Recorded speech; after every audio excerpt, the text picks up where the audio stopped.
My stepdaughter wants her real dad to give her away? Fine, let your real dad pay for it. My stepdaughter will be getting married on August 3rd. The wedding planning has consumed most of her and her mother's life for the past 6 months. Her mother and I have been together for over 10 years, but we're not officially married. My stepdaughter graduated last December from university.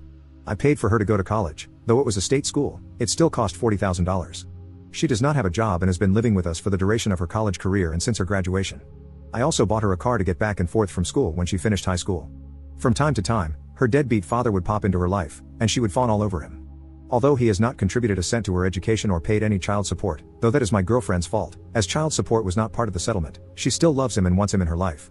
He stays long enough to break her heart by skipping town and breaking some promise that he made to her. The wedding venue holds a maximum of 250 people.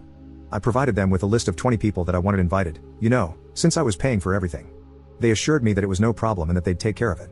So, I informed these people that they'd be receiving an invite and should save the date.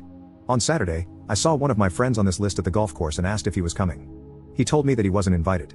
According to him, he received an announcement but not an invitation. He had it in his back seat and showed it to me. Sure enough, it was just an announcement, and my name was nowhere on it. It only had her dad's name and her mom's name, not mine. This led to a pretty big fight with my girlfriend, as I found out that none of the people on my list of 20 made the cut for the final guest list, because apparently 250 people is very tight and they didn't have space for anyone else.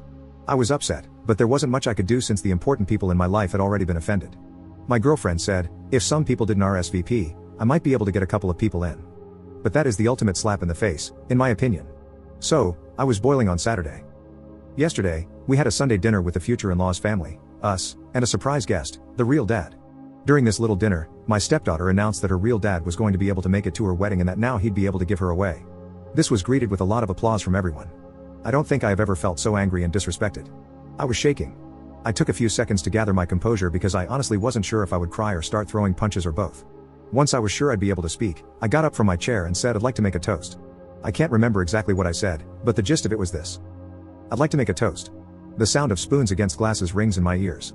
It has been my great pleasure to be a part of this family for the past 10 years. Aw, how sweet. At this point in my life, I feel I owe a debt of gratitude to the bride and groom because they have opened my eyes to something very important.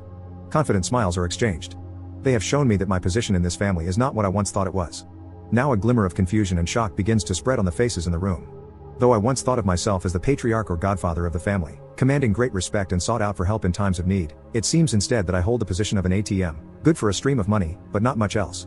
As I have been replaced as host, both on the invitations and in the ceremony, I am resigning my financial duties as host to my successor, the real dad.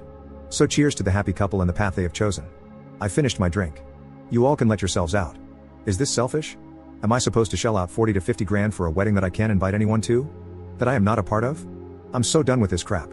I'm done with my stepdaughter, I'm done with my girlfriend. I transferred the money out of our joint account last night. She has not had a job since she moved in with me. This morning, I called all the vendors I had written checks to for deposits to refund my money. At present, it looks like I'll lose around $1,500 for the venue, but the other vendors have been great about refunding. Update 1. The immediate aftermath was a tantrum, with people sitting there mumbling, not actually saying anything to me but to each other. After much yelling with the girlfriend about me being selfish, I spent the night in my home office, and no one knocked on my door, not once. Today's aftermath is kind of depressing for me. The girlfriend brought me the bride's wedding planner to show me how much work I was ruining. I thumbed through it and found a page in the music section for father and daughter dances. All of the songs were catered to the real dad's taste. So, I thought they were just being disrespectful, but now I'm feeling like they never really gave a crap at all, especially since the menu included 2 ingredients I'm allergic to. That actually made me laugh. Either way, I'm glad to be done. I returned the planner and asked her when she and the bride could move out. Also, I never promised to pay for the wedding. I offered them the use of my home when they were sure it was going to be small. But other than that, all I've heard is how it's the bride's family that should pay. So, let it be the bride's family then, aka, not me. Update 2. Girlfriend and bride have now moved out. They are moving in with the groom. It was very hard not to be petty with some of the belongings they took with them, but it's done, and I switched out the locks. Now it's time for a brew. I can't believe how popular this story got, but I feel good to be given support by so many. If I find out what happens with the wedding, I will let you know, but I can't guarantee that I will put in the effort to find out. From what I've heard, they are trying to scale things back and get his parents to help out. Girlfriend burned bridges when I found out she tried to write herself a check on our joint account the day after the unpleasantness. By then, I had already moved money, so I guess I'm a bigger ass than her, but I could feel it coming. That's all. Thanks.